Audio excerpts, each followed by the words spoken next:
Lundi 27 octobre, mon nom est Martin Simon, Simon avec un C, et il me fait plaisir de vous souhaiter la bienvenue à un autre épisode du F1 Podcast. Aujourd'hui, c'est notre retour sur le week-end de course qui se déroulait du côté du circuit de Hermanos Rodriguez à Mexico City, et on débute maintenant avec la journée de samedi.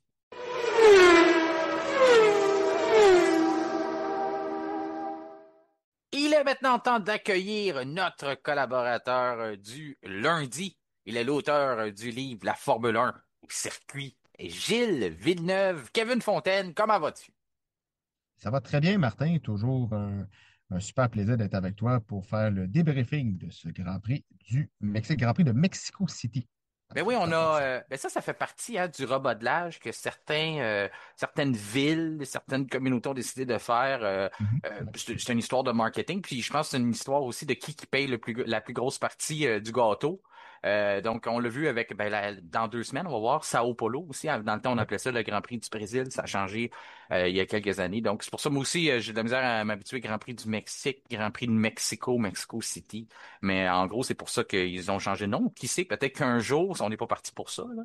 Je pense qu'il va falloir qu'il y ait un changement d'administration de la ville. Il y en a un qui s'en vient avec la nouvelle élection, mais ça va prendre un gros changement, un gros traitement de choc pour qu'un jour on appelle peut-être ça le Grand Prix de Montréal. Donc, ça va coûter cher. Faut Ouais. donner des gros montants pour réussir à avoir ça, mais Advienne, je pense que advienne que pourra, ouais, ouais. mais quand même, on va pas trop se faire d'illusions là-dessus. Non, non, je pense pas. Je pense que ça va rester le Grand Prix du Canada pour longtemps. Puis c'est correct aussi. Ah oui. C'est peu importe qui paye, qui voit justement le dollar au bout de ça qui est rentable à cause justement d'avoir le nom rattaché à ça. Puis il faut croire qu'il y a certaines villes dans le monde qui ont vu l'importance de ça, qui ont décidé de donner un plus gros montant que quiconque. Avant qu'on passe à la journée de samedi, parce qu'on a eu tout un week-end de course, je veux rappeler à nos auditeurs que la F1 Podcast est une présentation de Décor Incorporé, des spécialistes dans le domaine des escaliers, que vous voulez en construire une nouvelle ou vous en faire construire une. Donc, ils vont être les meilleurs pour vous aider et vous offrir un service humain et sur mesure de Laval à Tremblant. Et de l'autre côté, quand on parle d'experts qui sont prêts à aider, puis qui donnent un service remarquable, on le voit à travers leur Google, c'est 5 étoiles, c'est Norwa CVC. Et Norwa CVC, c'est le distributeur des produits Sharp au Québec dans le domaine du HVAC, donc la climatisation, le chauffage, les thermopompes. En plus, avec ce produit de qualité-là international, Sharp est capable de vous donner accès à la plus grande subvention du gouvernement et vous faire économiser sur votre facture d'électricité. De ton côté, Kevin, je sais que on se parle souvent puis que tu partages l'amour que j'ai pour ce week-end de course-là au Mexique. Je te dirais que avec la fin de semaine qu'on vient d'avoir, bien sûr, ça vient de se terminer. On enregistre pas longtemps après la fin de la course. C'est comme ça avec Mhm. avec l'horaire. Euh, c'est un des bons week-ends au Mexique qu'on a eu, là. Je dis pas que d'habitude on n'en a pas des bons parce que comme je l'ai dit, c'est un de mes favoris. Mais j'ai pas eu le temps encore de faire mon palmarès, mais c'est dans les très très bons que j'ai vus là, depuis longtemps, là, je pense. Oui, ben écoute, Martin, je trouve on avait une belle séance de qualification. On a eu un bon Grand Prix aussi. On va tout débriefer ça ensemble. Mais c'est le fun en ce moment parce qu'on a une lutte pour le championnat et on ne savait pas qui allait se positionner en tête dans les qualifications. Parfois, dans les essais, ça joue au yo-yo. Certains vont opter pour faire des tours plus rapides, d'autres vont essayer d'optimiser un petit peu plus les stratégies de course, etc., etc. Mais on ne savait pas qui allait réussir à s'emparer de la pole position. Et on a une lutte à trois pour le championnat des pilotes. Un qui est un petit peu plus relégué, mais quand même, il ne faut jamais le compter pour battu à Max Verstappen. Et les deux pilotes McLaren qui sont au coude à coude. Donc, c'était très intéressant. C'est un bon week-end qu'on a eu au Mexique. Mais on en parlait vendredi avec François Goulet, collaborateur. On jasait justement comme on fait toujours, on met la table pour le week-end de course. Mhm. La balle courbe de Pirelli, encore une fois, de décaler les gommes, principalement entre la gomme médium puis la gomme dure, c'était quelque chose qu'on appréhendait beaucoup, on avait hâte de voir. Grossir l'échantillon de ce banc d'essai-là, qu'on a expérimenté à quelques moments dans la saison, on l'a fait à Spa. Finalement, on n'a pas pu avoir de résultats. À Austin, on l'a vu, puis moi, mon opinion, je te restais un petit peu sur mon appétit. Ça avait fonctionné pour le spectacle, mais je me disais peut-être on s'est fait déjouer un peu par les écuries, puis qu'on était un peu trop conservateur dans notre approche. On aurait dû opter pour une gomme un peu plus tendre. Au Mexique, c'est ce qu'on a décidé de faire. Et puis ça, quand tu parlais là, d'improbabilité, puis que ça a été une séance de qualification assez compliquée, on savait pas trop à quoi s'attendre. Mais ça, c'est une grosse partie de ça, c'est l'histoire des pneus. Et là, on a une lutte à trois en plus à travers tout ça. Et puis là, Lando Norris, on va en parler de cette lutte à trois-là, qui saisit enfin l'opportunité non seulement d'aller chercher la pole position, mais de prendre un écart, de profiter du fait que Oscar Piastri, depuis la journée de vendredi, ne semblait pas tout à fait à l'aise sur ce circuit du Mexique. On dirait que, ben, toi, tu as évoqué dans ton article cette semaine, tu aurais fait un podcast, une possible fissure dans la carapace d'Oscar Piastri. Puis c'est très valable parce qu'on n'a pas vu ce côté-là d'Oscar, un creux de vague comme ça. Il y en a qu'à sa troisième saison, faut être honnête quand même quand on fait l'étude de ça. Mais de ce qu'on a vu dans ce petit échantillon-là des trois saisons, il semblait un gars infaillible. C'est pas ce qu'on voit depuis les dernières semaines. Le vendredi, il semble encore fragile. Puis c'est à Lando Norris, justement, de mettre son expérience à bon escient, de profiter de cette lutte au championnat qu'il y a eu dans la dernière saison et de saisir cette opportunité-là de partir en pôle. Et là, il le fait. Effectivement, il l'a fait, Martin. Donc, c'est sa 14e pole à Lando Norris, là, pour la petite histoire, là, avec 14 poles. Ça rejoint un certain Alberto Ascari, un champion des années 50, double champion des années 50, grand pilote de cette époque-là. Donc, Norris se devait d'assommer Oscar Piastri d'entrée de jeu, et c'est ce qu'il a fait en qualification. Et il a pas été de main morte, là. Lando Norris ça a été toute une séance de qualification pour le pilote britannique. Et vraiment, j'ai été très étonné par l'écart, Martin, qu'il y avait avec Oscar Piastri. On parle de presque 6 dixièmes de seconde. C'est incroyable là, de voir à quel point Norris était très à l'aise. Il volait sur le circuit de Mexico City. Donc, ça, il profite. Lando Norris, comme tu l'as mentionné. Là, il est dans le momentum, là. Il est dans la bonne forme. Piastri, on le voit, ça va pas très bien. Il y a des difficultés.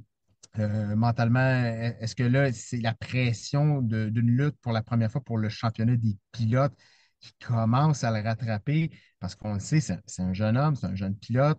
Il est à sa troisième saison. Il apprend encore, mais ça, c'est une grosse épreuve, là. C'est une grosse épreuve, se battre pour un championnat du monde. Et Norris a vraiment réussi à mettre le point sur le i pour signer cette pole-là avec panache, je te dirais. Puis il faut souligner aussi que Lando Norris n'était pas dans sa voiture en EL1. Il avait En laissé sa plus. place à Pato Howard. Donc Mhm. ça aussi, d'être arrivé dans un week-end de course aussi important, on n'a pas le choix hein, parce que c'est obligatoire pour tous les écuries si on a des pilotes qui ne sont pas recrues. Donc si votre pilote est jugé recru par la FIA, vous n'êtes pas obligé, comme exemple, Kimi Antonelli n'a pas l'obligation de donner sa place dans la saison à une recrue il y en est une. Mais du côté de Norris, il fallait qu'il le fasse à un certain moment. On a choisi de le faire au Mexique. C'est à un moment où on n'apporte plus d'amélioration sur la voiture. Donc, Howard embarque Mhm. dans la voiture en EL1. Ça donne un avantage en partant à Oscar Piastri qui n'a pas su saisir parce que normalement en EL2, deuxième séance de célib du vendredi, il aurait déjà dû avoir un certain momentum ou avoir une certaine avance sur Norris qu'il n'a pas réussi à avoir jamais. Plutôt, c'est Norris qui s'est assis dans sa voiture en après-midi de vendredi, puis il a semblé tout de suite à l'aise, puis a commencé à bâtir son week-end là-dessus. Puis ça s'en est résulté en une pole le samedi. Donc, très beau travail de Lando Norris de la part du Britannique. Un autre qui a fait de l'excellent travail, c'est Charles Leclerc. Je sais que tu as une excellente mémoire, Kevin. Hein? On t'appelle pas notre Mhm. historien du F1 podcast, c'est pour rien. Puis en plus, tu as écrit un livre sur la Formule 1 au circuit GP9. Donc, tu te rappelles de plusieurs courses, pas juste à Montréal, mais je te ferai pas travailler très fort si je te dis la séance de qualification m'a fait vraiment penser à celle de l'année dernière où ce que les Ferrari ont tout s'est mis en place dans la Q3. On les attendait pas nécessairement pour une pole, puis finalement, Carlos Sainz était sorti d'un peu nulle part, puis avait été, tout d'un coup, la voiture, tout s'est mis ensemble, puis tout ça, puis ça a été un peu la même chose. On a eu certains coups d'éclat au cours du week-end où ce que Ferrari semblait bien aller. Je dirais même que les Mhm. motorisations Ferrari sur le circuit, ça semblait avoir un certain avantage par rapport à d'autres motorisations. Puis là, tout d'un coup, bah, Q1, c'était là, mais pas tant que ça. Q2, encore là, pas tant. Mais là, tout d'un coup, Q3, tout allume. Puis finalement, Charles Leclerc réussit à aller chercher la deuxième position. Puis ça, c'est tout à l'envers de ce qu'on a vu la tendance depuis le début de la saison, où ce qu'on voyait Ferrari être fort en Q1, fort en Q2, fort, on s'entend, là, on va mettre les guillemets à la François Goulet, mais à certains moments où ce qu'on semblait être capable de d'avoir un certain pouvoir, un certain avantage sur d'autres écuries, puis finalement en Q3, on s- on s'écroulait complètement. As-tu été surpris de ça, de ce vraiment revirement de situation, mais quand on retourne dans l'histoire, ça ressemblait beaucoup à l'année dernière aussi. Là. Ben, l'année dernière, Martin, on avait parlé, c'est Sainz qui a signé la pole et Leclerc était quatrième. C'est ça. Donc, ça a été une séance un petit peu compliquée là, pour l'année passée, pour Leclerc en tout cas, comparativement à son coéquipier de l'époque, Sainz. Mais là, Leclerc a vraiment été très performant en qualification. Non, mais quand tu On sait- regardes, Kevin, oui, juste quand tu regardes, tu sais, Sainz était premier l'année dernière, puis tu dis Leclerc quatrième, puis là, on a deuxième, troisième du côté de Leclerc et Hamilton. Donc, on n'est pas si loin de ça non plus de ce qu'on avait eu la saison dernière, c'est juste qu'on n'a pas réussi à dépasser la McLaren. Mais quand tu oui. regardes ça dans l'ensemble, c'est vraiment en Q3 qu'on a sorti un peu de nulle part, puis tout d'un coup qu'on est venu tasser les autres qui semblaient peiner un peu à trouver leur rythme là, du côté de Russell ou du côté de Verstappen. Oui, c'est ça. Là où je voulais y arriver, Martin, c'est que Leclerc nous a vraiment sorti un très beau tour, comme Hamilton aussi. Faut pas l'oublier. Hamilton, on sait que des fois, c'est un petit peu plus compliqué là, cette saison, mais autant Leclerc qu'Hamilton ont réussi à surpasser, comme tu l'as mentionné, George Russell, Max Verstappen, ça n'a pas été facile du côté des qualifications, et en plus Oscar Piastri. Donc, les caractéristiques du circuit aussi, parce qu'on sait Ferrari du côté du Mexique, Martin, normalement, ça va quand même assez bien. C'est un circuit où on se Oui. sent à l'aise. C'est un circuit avec l'histoire où on signe des bons chronos, là, généralement. On est à l'aise sur cette piste-là. En attitude, c'est un circuit qui est très haut aussi. Donc, ça a probablement mieux convenu aux caractéristiques de la monoplace rouge. Donc, bravo à Leclerc d'avoir pu signer ce deuxième chrono-là. Et Lewis Hamilton également. Et si je ne me trompe pas, Martin, c'est son premier top 3 de la saison en qualification. Oui. Donc, Oui. ça, c'est peut dire là, que ça va faire un grand bien à Lewis Hamilton. Et on sait à quel point c'est long avant le premier virage au Grand Prix du Mexique. Donc, il y avait une bonne possibilité pour les pilotes Ferrari de saisir une chance de pouvoir passer en tête lors du premier freinage. Si on avait dit ça lorsque Lewis Hamilton a signé son contrat monstre avec Ferrari, lorsqu'ils ont fait ce coup d'éclat-là qu'il faudrait attendre jusqu'à la 20e ronde en 2025 avant de le voir s'introduire dans un top 3 en qualification, en tout cas, celui qui aurait fait cette déclaration-là avant la saison, disons que sa boîte courriel aurait débordé puis serait fait lancer des tomates pas à peu près, ben finalement, on en est là quand même. Ça a pris 20 Ouais. grands prix. On en a pris 19 plutôt avant d'arriver à ça où ce que Lewis Hamilton est capable de percer le top 3. Mais toujours derrière Charles Leclerc, pareil, mais quand même, on va prendre ce qui passe dans le cas du Britannique. Parlant de Britannique, George Russell, quatrième, réussit à se hisser devant Max Verstappen. C'était pas nécessairement facile pour les Mercedes, quand il fait chaud, on le sait plus. Il faisait chaud à Singapour, ça a bien été. Il faisait chaud à Austin, ça a été plus compliqué. On arrive au Mexique, ben c'est comme ça avec Mercedes depuis qu'on a passé à l'effet de sol. Tu sors une pièce de 25 cents, tu lances ça dans les airs, puis on regarde ce qui va arriver. C'est pas mal ça, on brasse les dés à chaque week-end. Mais quand même, Russell qui réussit à bien saisir son opportunité, comme il le fait depuis le début de la saison, à soutirer le maximum de sa voiture et à se placer quatrième. Verstappen. Je trouvais ça intéressant vendredi. Il fait le meilleur temps. On n'a pas vu ça souvent dans la saison. Même j'ai pas été fouillé. J'y allais de mémoire, mais je me rappelle même pas s'il a déjà été peut-être en tout début de saison plus rapide en essai libre, mais je sais même pas si c'est arrivé.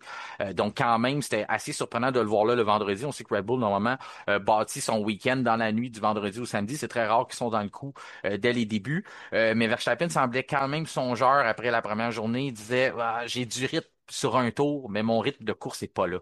Puis on disait, mais quand même, c'est positif. Non, non, moi, si vous me donnez le choix, j'aime mieux être rapide le dimanche parce que c'est là que les points se distribuent. Donc, il voulait absolument trouver quelque chose. On a essayé de faire un compromis, de sacrifier un peu de vitesse sur un tour pour justement y aller sur de la constance parce que on doit trouver un moyen de garder la température dans ces gommes-là pour être capable d'en extraire le maximum et aussi étirer nos séquences en course. Et j'ai l'impression que le compromis qu'on a fait, il était un peu trop gros sur la journée de samedi parce que cinquième, je pense pas que c'était l'objectif de dire ah, on va être meilleur en course, mais on va partir cinquième.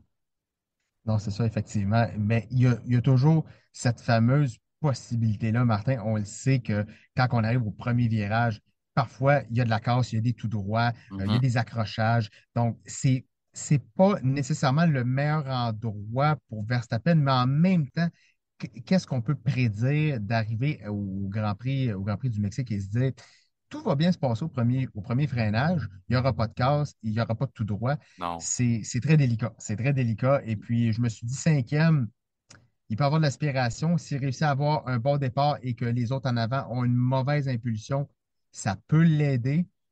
Donc, c'est pas formidable, mais c'est pas atroce non plus. Donc, Non. coup-ci, coup-ça, mi-figue, mi-raisin, là, comme on dit. Mais cinquième, je pense que Verstappen, il aurait peut-être voulu en avoir un peu plus, mais il a dû se contenter du cinquième rang. Parce qu'on sait au Mexique, avec la densité de l'air qui est plus faible de 20 à 25 ce que ça peut faire, c'est que l'effet d'aspiration est moins fort qu'ailleurs, mais sur 800 Mhm. mètres, il y en a quand même. Il y en a, Donc, oui.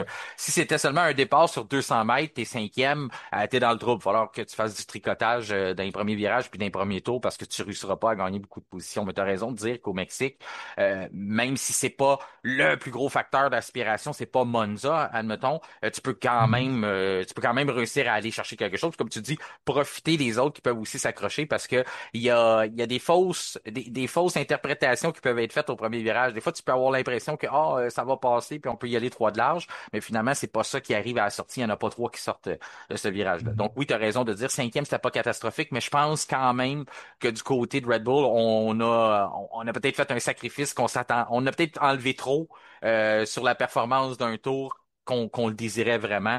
L'objectif était probablement de rester quand même dans ce fameux top 3-là. Mais on le voyait, le Verstappen, dans des séquences du secteur 2, travaillait très, très fort sur sa Oui. voiture pour être capable de la garder en piste, contrairement à quand on regardait les séquences à l'intérieur de la McLaren, c'était pas du tout le même travail aussi ardu là, du côté de Norris. C'était beaucoup plus facile, mais du moins, je dis pas qu'il n'y avait pas à travailler, mais on voyait que les mains restaient beaucoup plus stables là, sur la voiture, moins de correctifs à apporter. Kimi Antonelli, sixième. J'ai envie de dire qu'Antonelli, il reprend sa forme, là. Il commence à comprendre. On a changé aussi avec son préparateur physique, psychologique. Euh, il dit on focusait beaucoup sur le résultat, puis je pense que à quelque part, ça me mettait une pression. Que j'étais pas à l'aise avec ça. Maintenant, on a commencé à focuser sur autre chose, puis on obtient de meilleurs résultats. Moi, je trouve que c'est parfait. Pour Antonelli, sixième, tu te fais battre par ton coéquipier, c'est correct, c'est George Russell, il fait bien dans la Mercedes, et tu te fais battre par Max Verstappen, c'est pas la fin du monde. On s'entend-tu que tu peux quand même dormir tranquille quand ces deux gars-là se sont placés devant toi, là. Tu peux dormir tranquille et tu peux te dire que tu as battu Oscar Piastri. Donc, ça, C'est rendu là, ça, exactement. c'est quand même une très bonne chose. Et aussi, Martin, j'ai remarqué ça, c'est quand même assez anodin. Les Grands Prix hors Europe, ça sourit à Kimi Antonelli. Oui. Bon, sur la séquence européenne, ça a été très difficile. On sait que, il y avait les pieds dans les plats. C'était pas l'idéal, le manque de confiance. Il y avait un changement aussi avec la voiture, c'était la suspension, si je ne me trompe pas. Donc, on a changé ça, on a redonné de la confiance à Antonelli. C'est bon pour le moral, c'est bon pour le jeune homme. Il s'habitue, il prend de la confiance et là, il sait, il peut être rapide et il pointait à un dixième de Russell. Donc, c'est pas catastrophique. On s'entend sur un circuit comme celui de Hermanos Rodriguez où si je ne me trompe pas, il a pratiquement jamais roulé, là. Donc, c'est quand même bien dans les circonstances pour Antonelli. Non, non, c'est très, très bien, comme tu le dis. On peut pas demander mieux, là. Il se replace dans sa saison, a eu des moments plus difficiles, a eu des accrochages aussi que c'est pas de sa faute, là. Quand tu Mhm. regardes la Ouais. semaine dernière, le résultat aurait pu être bien mieux. Puis justement, ça nous emmène à notre prochain sur la liste des qualifications. Carlos Sainz, lui, qui avait eu ce fameux contact-là avec Kimi Antonelli. On en avait parlé. Pour ma part, je trouvais que Carlos Sainz, c'était trop audacieux ce qu'il avait essayé. Mhm. Visiblement, les commissaires en avaient pensé de la même façon parce qu'ils ont donné 5 places de pénalité qui étaient transférables au Grand Prix du Mexique. J'ai envie de dire que ça a fait mal à Williams, ça a fait mal à Carlos Sainz, mais je pense que ça a fait encore plus mal à Williams parce que on avait une belle opportunité, on avait préparé une bonne voiture, on n'a pas nécessairement tous les endroits sur le calendrier qui sourient à notre concept aérodynamique. Finalement, on arrive au Mexique, ça semble parfait pour nous, mais on a cette fameuse pénalité-là qui plane au-dessus de notre tête. Puis pour tourner un peu le couteau dans le plaid, tu sais, il y a deux façons de le voir. Il réussit à être septième, tu te dis, ah ben là, on rajoute 5 à ça, ça aurait pu être pire si tu étais plus haut. Mais en même temps, tu te dis, ah, c'est une belle opportunité, on était bien placé pour être capable de marquer des points à la fin de cette journée-là, mais finalement, notre erreur de la semaine dernière vient nous hanter. Oui, ça vient nous hanter et au moins on peut se dire, Martin, dans le championnat constructeur, que Williams ont quand même un certain écart là, Mhm. avec Racing Bulls, Aston Martin et les autres. Là. Donc on compense parce que on peut réussir à signer des bonnes qualifications. On est capable chez Williams, il y a du potentiel dans cette voiture-là. C'est une voiture qui sait être rapide. C'est une voiture qui a qui a des circuits où est-ce qu'elle peut très bien fonctionner et elle peut donner des belles surprises. Mais parfois, il y a des décisions qui se prennent autant du côté des pilotes que du côté de la stratégie de course, ben, qui font en sorte qu'on se tire dans les pieds, puis on marque pas de points ou on gâche notre qualification. Ben là, malheureusement, c'était au dernier Grand Prix où Sainz a été vraiment, comme tu as dit, très, très trop opportuniste. Et là, ben, il en paye la facture. Et c'est ça. Malheureusement, ça ne pardonne pas, surtout sur un circuit comme celui du Mexique, où oui, on sait, on a quand même une bonne ligne droite, mais quand même, quand on est dans le ventre mou du peloton, ben, c'est pas toujours évident, puis c'est là où il peut y avoir beaucoup d'accrochage. Beaucoup d'accrochage, surtout sur un circuit, comme tu dis, le circuit Hermanos Rodriguez, il y a beaucoup de possibilités d'accrochage, circuit haute vitesse, pas beaucoup Mhm. d'appui aérodynamique à cause de la densité de l'air, donc à ce moment-là, Mhm. c'est facile de décrocher, d'avoir un survirage ou un sous-virage quand on essaie d'en donner un peu trop.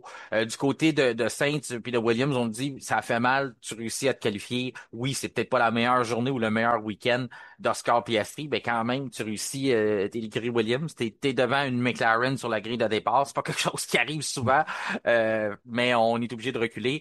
Ça a donné un petit coup de main à Oscar Piastri dans une journée. En tout cas, s'il y a une chose qui pouvait se consoler, c'est justement de dire, ben, je me suis qualifié huitième, mais je vais regagner une position demain lorsque la pénalité va rentrer en vigueur.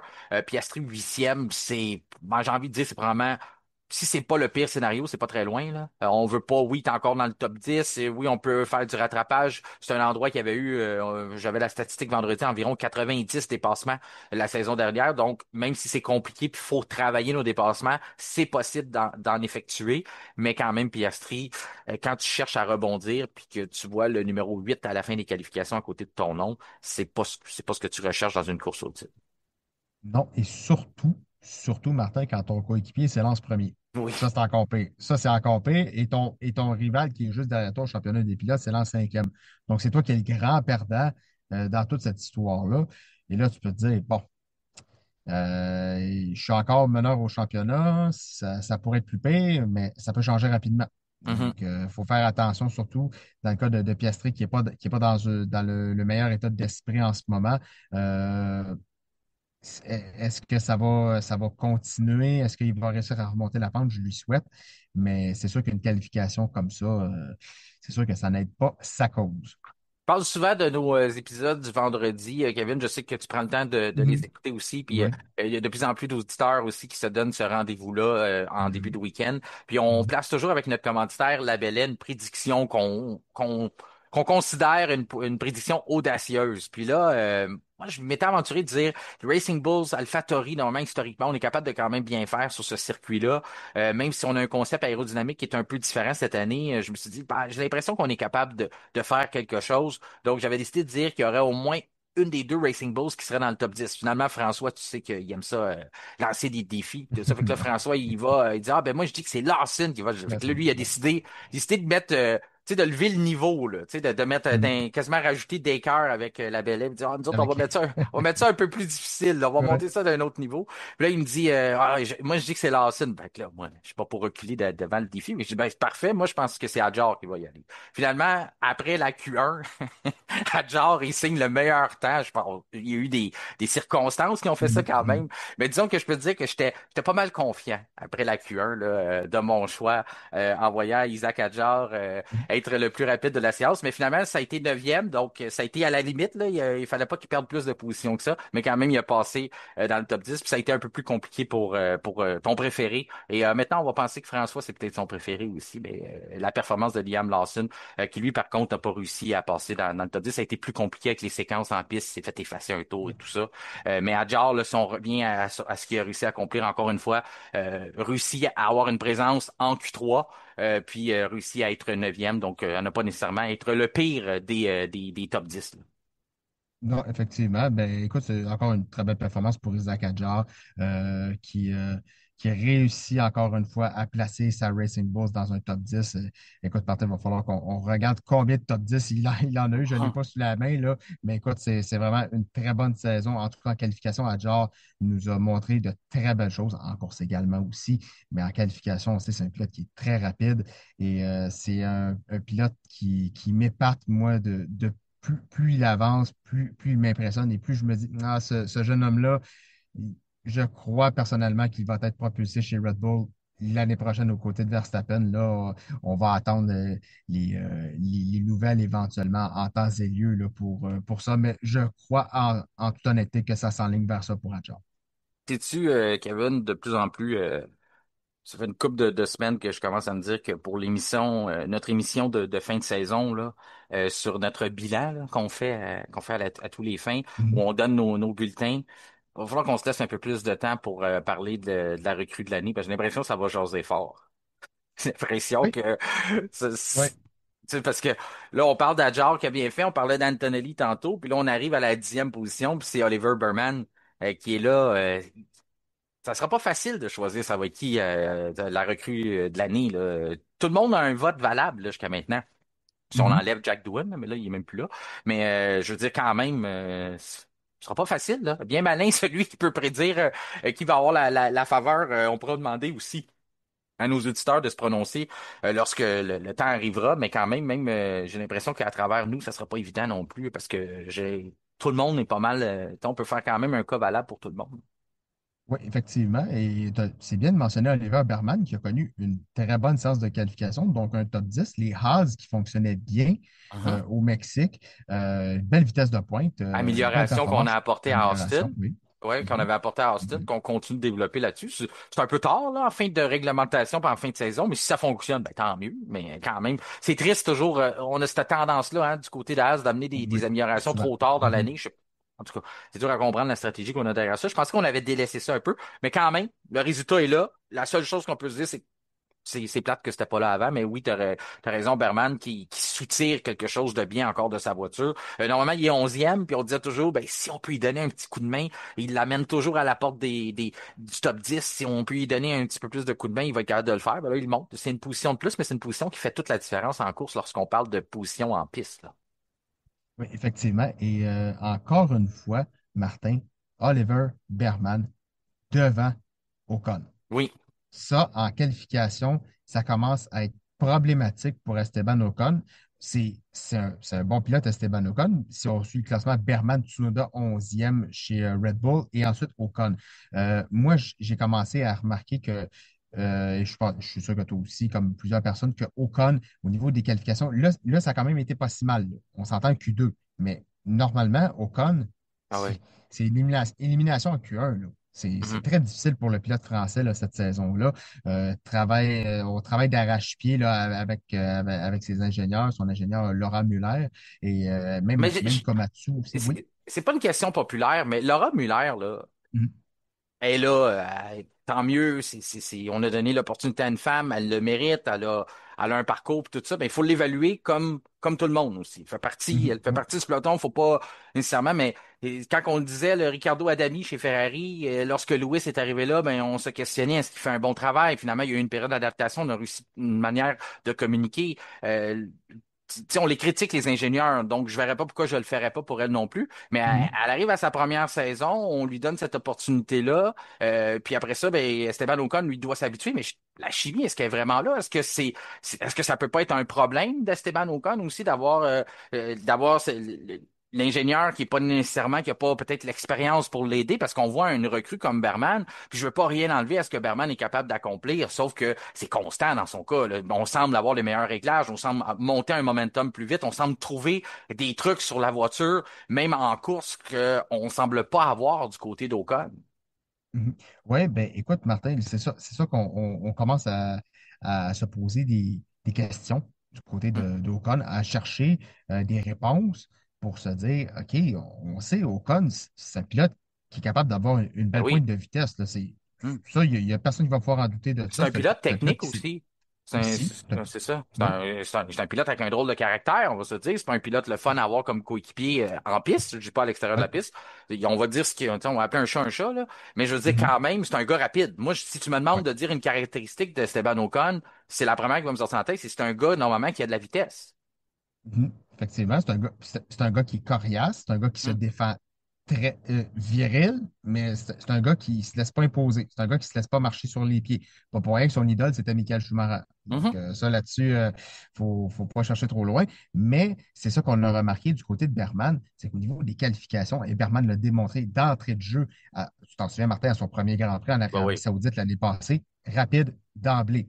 Et là, quand ça va bien, quand on est capable de tout mettre sur les rails de bout à bout, ben Berman, il est capable d'être plus rapide qu'un vétéran comme Esteban Ocon. Ça, c'est très bon pour un jeune pilote comme lui qui, éventuellement, je crois, est destiné à monter plus haut dans la catégorie des grandes écuries à un moment donné dans sa carrière, si tout va pour le mieux, là, bien entendu. Mais j'ai l'impression que Berman, là, s'il continue comme ça, et on va le voir dans une monoplace de premier plan. Oh, tu fais bien de le dire. Si c'est pas chez Ferrari, ça sera chez Red Bull, ça sera chez Mercedes. Ben, Mercedes, peut-être, ben, on sait jamais. Ça sera chez Mhm. Mercedes, ça sera chez tu sais, Aston Martin, on ne sait pas, pilote On ne sait britannique. pas. Mais en Mhm. tout cas, tout ça pour dire, moi, c'est un gars qui a de première caractéristique encore. Moi, je trouve toujours que c'est la meilleure chose que tu peux avoir comme qualité. Il est rapide. Puis il est rapide vite. Ça fait drôle à dire, mais je veux dire, ça ne prend pas beaucoup de temps de trouver la zone de confort pour bâtir justement cette vitesse-là. Et puis, moi, c'est la constance aussi. J'en ai parlé la semaine dernière, justement, c'était avec toi. Je disais ça, c'est chez un jeune, normalement, c'est ça qui est compliqué. Mais la voiture, il l'emmenait à 11e, 11e, 11e, 11e, 11e pendant une éternité de la début de la saison, pratiquement. Puis, ce que ça dit à l'équipe, c'est que c'est probablement là que la voiture, elle devrait être aussi. Ça nous donne l'heure juste. Puis ça, normalement, on n'a pas ça lorsqu'on est à notre première saison en Formule 1. Tu le disais, Ocon, 12e. De mémoire, c'est-tu 6 ou 7 des 8 dernières qualifications que Berman est en aval d'Ocon? En tout cas, j'ai vu ça passer quelque chose qui ressemblait à ça. Ensuite, Nico Hülkenberg, 13e. Hülkenberg, lui, Mhm. c'est l'envers de la médaille, hein. Le vétéran qui a eu des difficultés contre Bortoleto. C'était pas si facile que ça, les qualifications. Puis là, la tendance a retourné de côté. Le bon vieux Hülkenberg a retrouvé ses moyens. Puis depuis quelques semaines, c'est lui qui a le dessus sur le Brésilien. 13e du côté de Stack. Je pense qu'on aurait pu faire mieux. J'écoutais Jonathan Whitley, directeur de l'écurie, ancien, moi je l'appelais l'avocat Red Bull, mais directeur sportif de Red Bull, Mhm. qui mentionnait qu'on a peut-être manqué notre coup. On s'attendait à mieux que ça au cours du week-end en qualification. Fernando Alonso, lui, prédisait rien de bon au Mexique. C'était compliqué à prévoir parce que on a une ligne droite. C'est la deuxième plus longue après Bakou. Ouais. Ça, une ligne droite comme ça avec la training, c'est pas facile. Sauf qu'il y a moins d'appui aérodynamique, on en distribue moins sur la voiture, on en met beaucoup normalement quand on est obligé de mettre le gros aileron puis tout ça. On était capable de trouver quelque chose chez Aston Martin. Finalement, on est arrivé au cours du week-end, on faisait, croyez-le ou non, là, c'est assez fou. On veut pas rouler avec des gommes neuves. On a comme pris un moment dans la journée de vendredi puis dans le matin, la journée de samedi pour rouler avec nos gommes tendres et comme enlever la fine couche dessus parce qu'on dit que préalablement, si on s'en va avec une gomme neuve, on a plus de misère à percer sa carapace puis à monter cette température-là au centre du pneu puis de l'avoir de façon plus uniforme. Puis on a trouvé que si on use une certaine, on s'en va développer une certaine usure sur ce pneu-là, ben c'est plus facile pour nous autres de partir de là puis de le monter en température par la suite. Écoute, je me dis il y a quelque chose qui marche pas sur la voiture, si Mm. on est obligé de Mm. faire ça. Mais si on essaie des choses puis on trouve des solutions, tant mieux. Mais là, ça n'a pas fonctionné. 14e, Ouais. c'était probablement le meilleur résultat possible parce que Alonso, normalement, il va chose. Mais on aurait pu, tu sais, comme Mm. je dis, ça aurait pu fonctionner parce qu'on a vu quand même vu des endroits où ce que des secteurs, des circuits à haut appui aérodynamique, on réussissait à s'en sortir. Mais il faut croire que ça n'a pas été, la ligne droite a fini par affecter Aston Martin, puis on n'a pas réussi à se faire justice là, à travers les autres. Là. C'est compliqué pour Fernando Alonso et surtout pour Aston Martin au Mexique depuis Oui. plusieurs années, Martin. Là. Et parce que Alonso, là, si je dis pas de bêtises, là, 2025, 2024, 2023, c'est pas sorti de la Q2 du côté du pilote espagnol. Là. Donc, on sait que 2023, le début de saison était assez tonitruant là, Oui. pour Alonso là, chez Aston Martin, mais après ça s'est gâté. Et encore là, ben, Alonso, malgré tout son talent, malgré toute la forme qu'il a encore à Malgré son son âge, ben, masque de luchador. oui, oui, El Grande Fernando. El Grande Fait que, Fernando, la culture mexicaine qui aime bien, hein, bien sûr, la lutte professionnelle, ces ouais, masques-là, puis il y avait un masque pendant le week-end, c'était drôle de voir ça. C'était bien fait, hein, le masque Aston Martin. Je ben oui. pense que si on mettait ça en vente, d'après moi, il y aurait des preneurs pour ça. J'aurais peut-être un Et peut-être, ouais, j'aurais peut-être un de ceux qui aimerait avoir le masque de El Grande oui. Fernando Alonso. Et aussi, juste comme ça, une parenthèse, Oui. George Russell, qui était dans les estrades avec un masque également. Je ne sais pas si tu l'avais vu, Martin, Ah non, je savais pas.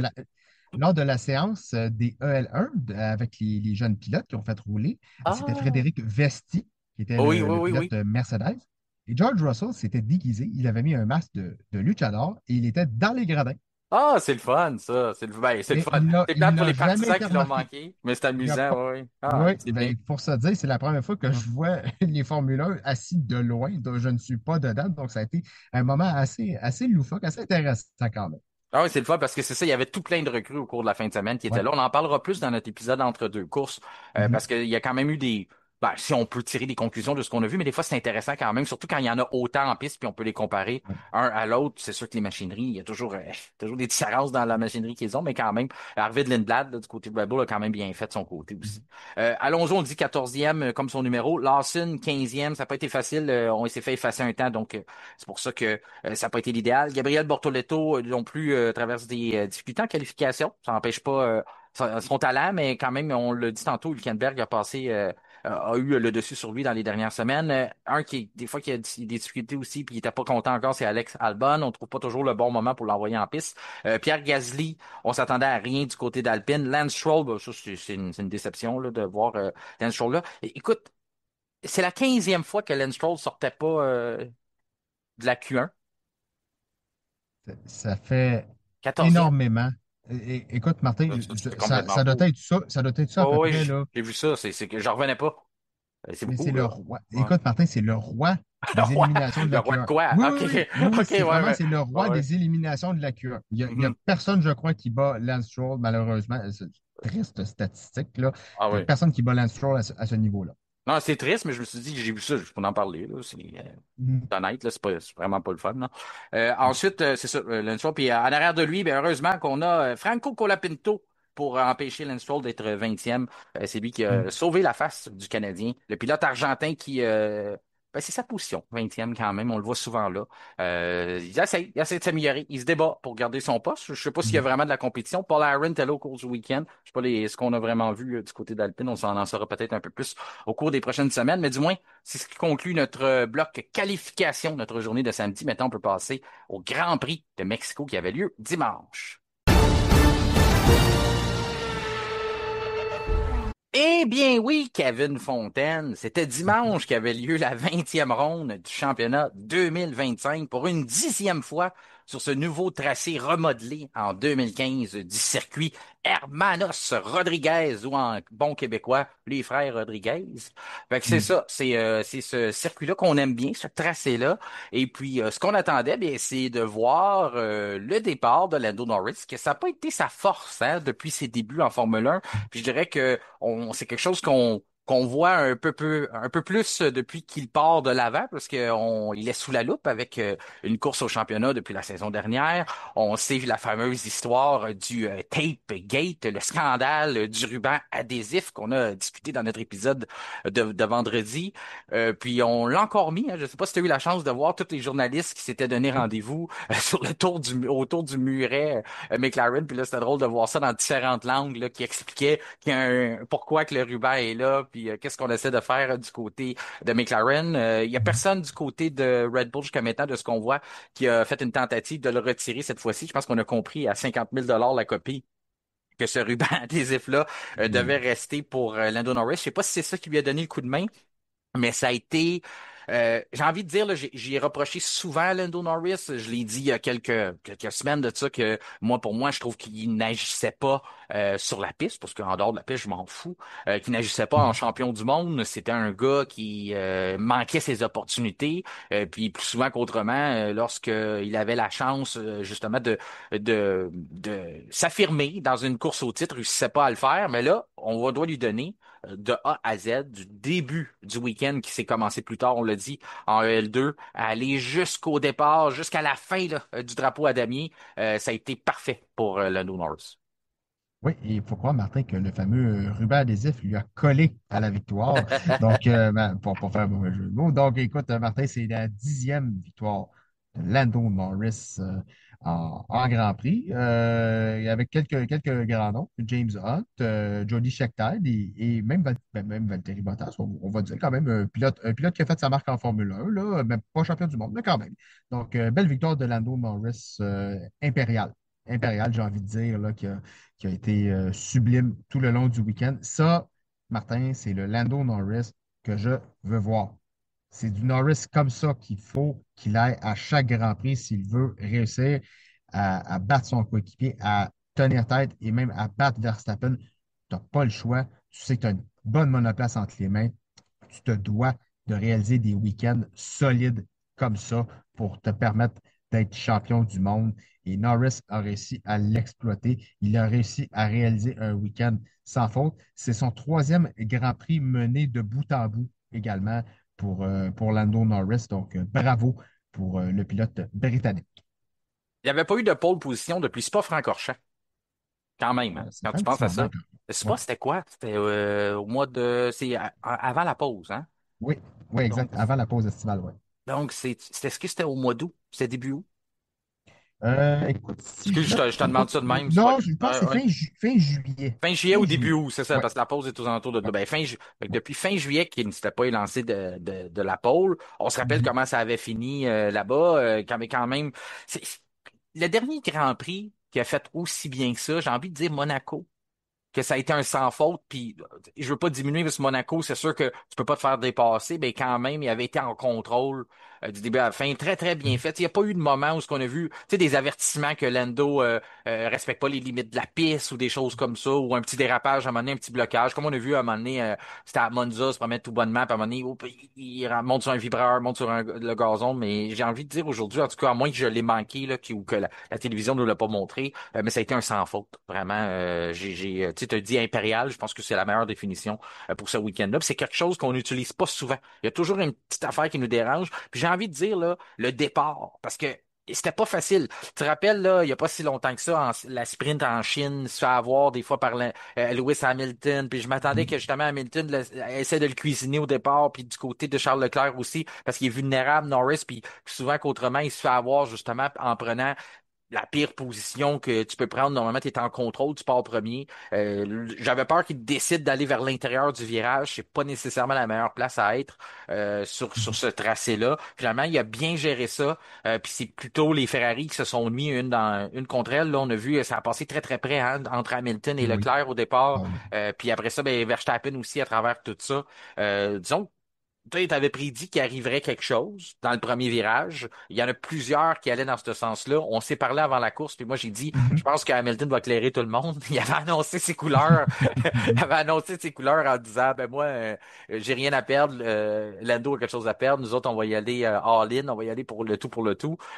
Finalement, écoute, t'as failli avoir raison. Simon Bachin a failli avoir raison. Je pense pas mal tout le monde qui avait prédit ça. Ça a passé très, très, très près qu'on ait quelque chose une grosse accident puis quelque chose qui aurait pu coûter très cher parce qu'on a vu là, Verstappen plutôt être obligé de prendre la sortie de secours. Puis après ça, Leclerc aussi de son côté a failli avoir un contact avec Hamilton, a décidé de prendre le raccourci lui aussi pour éviter le contact avec son coéquipier. Oui, effectivement, les deux ont joué, ben, surtout Verstappen et Hamilton ont joué pas mal au tracteur à gazon aujourd'hui. Aujourd'hui, Là. oui. Ça a été une marque de commerce aujourd'hui pour les tondeuses à gazon. Ben Mais parlons-en, Kevin, oui. dans le fond, parce que je m'en allais dire, tu sais, aujourd'hui, on dit Lando Norris a eu toute une journée, il a été bon, Ouais. il a été impérial, tout ça. Mhm. Mais d'autres qui ont eu toute une journée, c'était les commissaires de course. Parce que dès le début, eux autres qui ont été occupés par à peu près, je peux te dire là, que du vidéo, ils en ont fait. Je pense que ça a été fait dans des délais raisonnables. On le dit quand il y a des décisions, là, moi, j'aime pas là, une décision sera rendue après la course. Ah, moi, là, ça vient me chercher, là.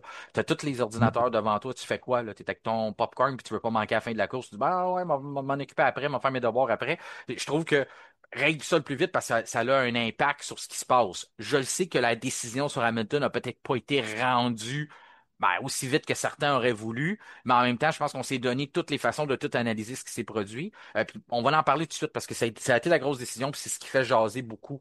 Il y en a plusieurs sujets qui font jaser, mais celui-là, la pénalité qui a été décernée à Hamilton, ça a été pour plus tard dans la course, c'est pas sur le départ.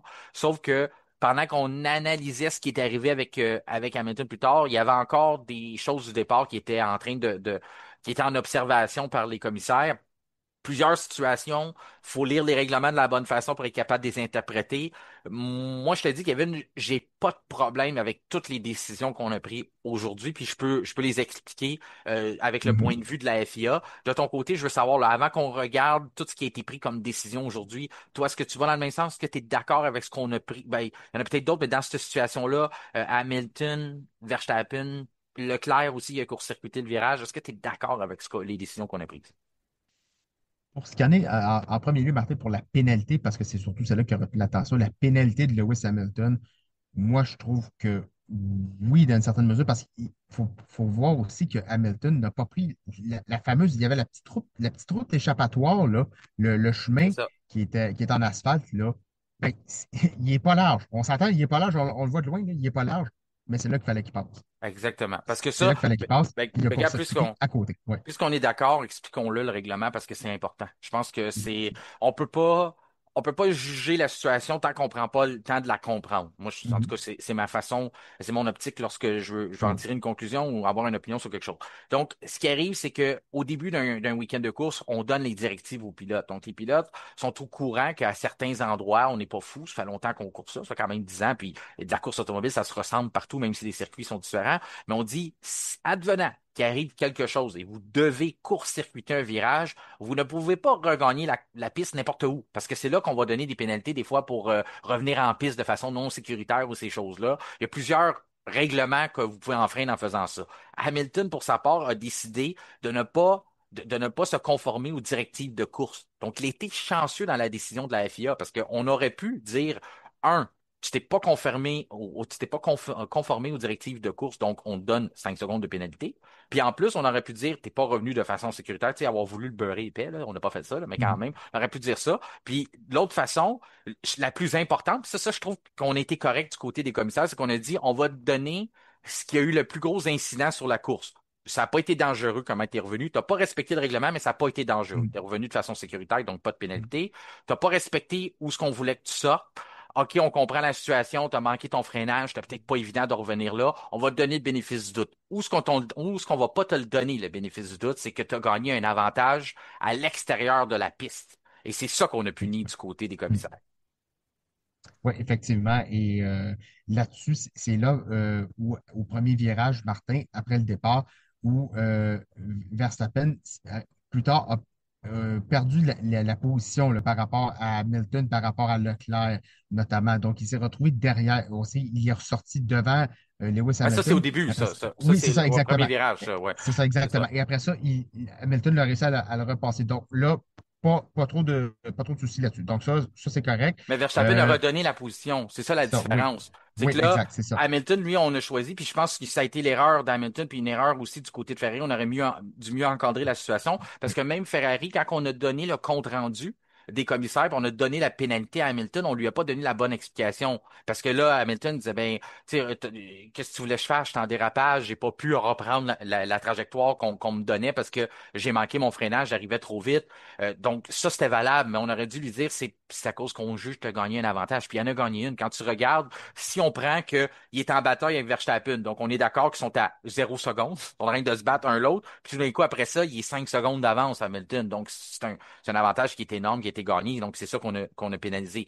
Le premier virage, parce que j'ai entendu des gens dans les commentaires dire pourquoi qu'on laisse Verstappen court-circuiter le premier virage. C'est que oui, le court-circuité, sauf qu'il a respecté la trajectoire qu'on lui donne, qu'on a donné dans les directives de course, donc on peut pas le punir pour ça. Et après ça, il n'y a pas eu d'avantage, il n'a pas gagné de position, il n'a pas sécurisé un dépassement par là parce qu'il a redonné la position à Lewis Hamilton. Du côté de Charles Leclerc, ben ça, le point de vue est valable. Si on dit qu'Hamilton est en perte de contrôle, donc n'a pas pu prendre la bonne trajectoire, puis on le pénalise pas pour ça, ben du côté de Leclerc, on dit ben t'es en perte de contrôle, t'as pas pris la bonne trajectoire, mais il était quand même à l'avant de Lewis quand il a perdu ce contrôle-là. Mais ça, c'était plus je trouve que celle-là, s'il y en a une qui peut laisser place à l'interprétation puis qui est compliquée, c'est que Leclerc aussi a un peu avorté rapidement sur ce virage. Il a un peu lâché vite sur ce virage-là. Mais encore là, je pense que ça va dans la lignée que parce que c'était deux Ferrari, puis que probablement personne n'a porté plainte pour ça, parce qu'il a gagné un avantage sur Hamilton, puis que probablement Ferrari n'a pas été plaidé cette cause-là. Ben, du côté de la FIA, on a encore fait ce qu'on a tendance à faire souvent, de dire, ah, c'est quelque chose intra-équipe, ils gèreront ça entre eux autres, puis on n'intervient pas. Je trouve ça vraiment plate quand on fait ça, mais c'est peut-être la seule façon que je peux justifier pourquoi qu'on n'a pas pénalisé Leclerc, parce que c'était quand même, c'était quand même spécial comme décision quand même de sa part. Oui, parce que, écoute, Martin, il y a eu un contre-braquage sur le volant de Oui, perte de Leclerc, contrôle. ou perte de contrôle exactement. Et moi, j'ai trouvé où il était positionné. J'ai regardé les caméras embarquées, Martin. Russell était là, derrière lui, mais pas au coude à coude. Mhm, Donc, un petit peu plus en arrière. Moi, je trouve, c'est mon avis très personnel, je pense que Leclerc aurait pu revenir sur la piste. Oui, il n'aurait pas eu la bonne trajectoire. Il aurait été euh, derrière Hamilton. c'est ça, il aurait été derrière Hamilton, déséquilibré un peu au passage, mais il n'aurait pas, il n'aurait pas repassé devant parce que les deux, Hamilton et Leclerc, de ce que j'ai vu, c'était côte à côte et même Hamilton était mieux positionné pour la suite de l'enchaînement. Et c'est là où j'ai vu que Leclerc, oh, coup de volant, on décide de passer tout droit, mais je pense qu'il aurait pu regagner la piste parce qu'il n'y avait pas personne directement sur la ligne de course à côté de lui. Mhm. Russell était le plus proche et il était un petit peu plus à l'arrière. Donc, moi, je pense que Leclerc, ça aurait été justifiable d'avoir une investigation peut-être là-dessus. Mais comme je Ça, te c'est dis, mon avis. Oui. comme je te dis, je partage exactement ton opinion, mais parce qu'il y a personne qui va faire du lobbying ou qui lève le bras pour porter plainte parce que c'est intra-équipe. Puis comme la FIA a Oui. tendance à jamais vouloir s'intervenir, on dirait quand ça se passe entre la même couleur, ben à ce moment-là, on a peut-être laissé passer. Mais oui, celle-là, c'est celle qui est la plus dure à expliquer Oui. dans les tendances. Quand quelqu'un vient dire, admettons, ah, mais Verstappen aurait dû être pénalisé parce que c'est la même chose que Lewis, on peut vraiment sortir noir sur blanc puis ressortir des extraits pour dire non, voici pourquoi c'est pas pareil, tu peux pas donner 10 secondes de pénalité pour ça. Puis parlons-en, beaucoup aussi ont décrié, dire ah, c'est correct 5 mais pourquoi 10 10 c'est parce que l'avantage qu'il a gagné, c'était plus que 5 secondes. Donc tu veux remettre les pendules à l'heure, puis tu veux pas nécessairement qu'il garde cet avantage-là, comme que si Lewis avait peut-être levé le pied pendant quelques tours puis avoir un écart un peu plus petit, on serait peut-être rangé vers un 5 secondes. Ça fait partie, là, je trouve, de l'erreur ou de la mauvaise gestion de Ferrari, parce qu'on a comme forcé les commissaires à sévir, mais aussi forcé les commissaires à utiliser ce qu'on a sous la main de pouvoir donner un 10 secondes. Oui, effectivement. Et c'est là où on l'a vu à l'enchaînement avant le fameux double droit, avant de partir vers les S plus rapides, Martin. C'est là qu'on l'a remarqué qu'Hamilton était ressorti nettement, tu l'as mentionné, nettement devant Verstappen. Mhm. Et ils étaient au coude à coude, là. Comme tu as dit, on ne pouvait pas être plus serré que ça. Et il a clairement gagné un avantage là-dessus également. Je veux pas, Donc, je veux pas pour ça. déterrer les morts, là, mais ça me fait penser un peu à Abu Dhabi 2021 dans les premières J'y séquences. ai j'y ai pensé. Toi aussi, hein, c'est ça, ça, ça, J'y ai pensé, ça, ouais. ça me fait penser à ça où il avait, puis à ce moment-là, on avait décidé de pas sévir, puis on aurait probablement dû le faire parce il s'était gagné un avantage là, puis c'était dans une bataille coude à coude aussi où il avait décidé d'avorter. C'était semblable, disons. Lorsqu'on parle justement, ben, je vais faire un petit tour du classement rapide parce qu'on le fait un petit Ben oui. peu en même temps qu'on jase. Lando Mhm. Norris, bien sûr, a remporté l'épreuve. Charles Leclerc a réussi à terminer deuxième. Ça fait partie, là, on va sauter là-dedans un petit peu parce que j'ai reçu énormément de messages, puis je lisais les commentaires sur la page de F1 Podcast, puis ça va beaucoup dans ce sens-là. On a été privés d'un très bon spectacle à la fin de la course. Puis toute la course, moi, j'ai trouvé que ça a été vraiment le fun. C'est un des, je le disais en début d'épisode, c'est un des meilleurs Grands Prix du Mexique que j'ai vu dans les dernières années. Puis sont toutes normalement assez intéressants à leur manière, mais c'était très le fun. Il y avait plusieurs choses à regarder, plusieurs bagarres en piste. Puis celle qu'on surveillait beaucoup, c'était en fin d'épreuve. Du côté de Red Bull, on a osé encore. Ça, il y en a peut-être qui ont été surpris. Il y avait deux possibilités. C'est si tu partais en tendre ou tu partais en médium. De la cinquième position du côté de Verstappen, j'aurais pensé peut-être qu'on aurait opté pour les gomme tendres pour partir vite de notre grille de départ. Que lorsqu'on a 800 mètres avant le premier virage, la stratégie de mettre les gommes tendres au départ, elle est payante. Mais il y a aussi la stratégie de dire, mais moi, je vais mettre les gommes tendres en fin d'épreuve parce que je vais avoir moins de carburant, puis je vais être capable de soutirer encore plus les performances de ce pneu-là qui est le plus performant. Donc, il fallait qu'il jongle avec ça, Verstappen. Finalement, Verstappen décide d'opter pour les gommes médium au départ, plutôt. Donc, il décide de s'élancer en médium et pendant que les autres sont en tendre.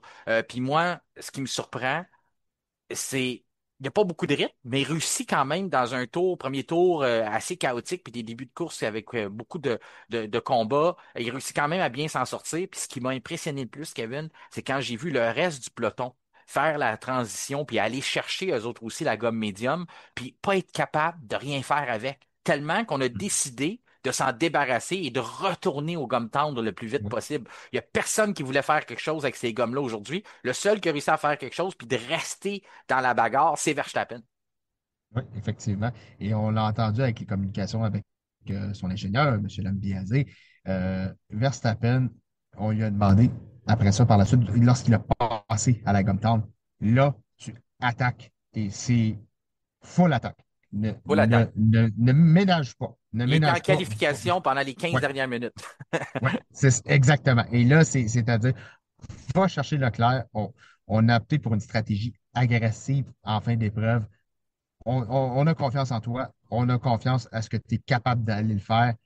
Malheureusement, il est arrivé une virtual safety car, voiture de sécurité virtuelle. Ça nous a empêché, ça nous a privé je pense, probablement d'une belle bagarre là, avec Leclerc et Verstappen. Mais quand même, on voyait Verstappen revenir et revenir sur Leclerc, et surtout avec des gommes tendres. Et là, je me suis dit, mais il a plus rien à perdre, Verstappen, là. Ben, il veut, il veut ce championnat-là parce qu'il sait, il le sent. Il sait qu'il est capable d'aller chercher. Il connaît son talent aussi, là, il n'est pas fou non plus. Donc là, c'est d'aller saisir la moindre opportunité d'aller dépasser. Là, c'est la deuxième place. C'est important, là. C'est des points importants au final au championnat du monde. Mais malheureusement, comme j'ai dit, il y a eu une voiture de sécurité virtuelle. Malheureusement, ça nous a privé d'un beau spectacle. Tu sais, Kevin, toute la semaine, je parlais de bris d'égalité, à quel point les victoires sont importantes. Mais en Mhm. cas de championnat serré, comme on le regarde, si la première place n'est pas le bris d'égalité, on regarde la deuxième position. Donc, pour les gens Ouais. qui ne savent pas ça, là, de la manière que ça fonctionne, oui, les points au classement.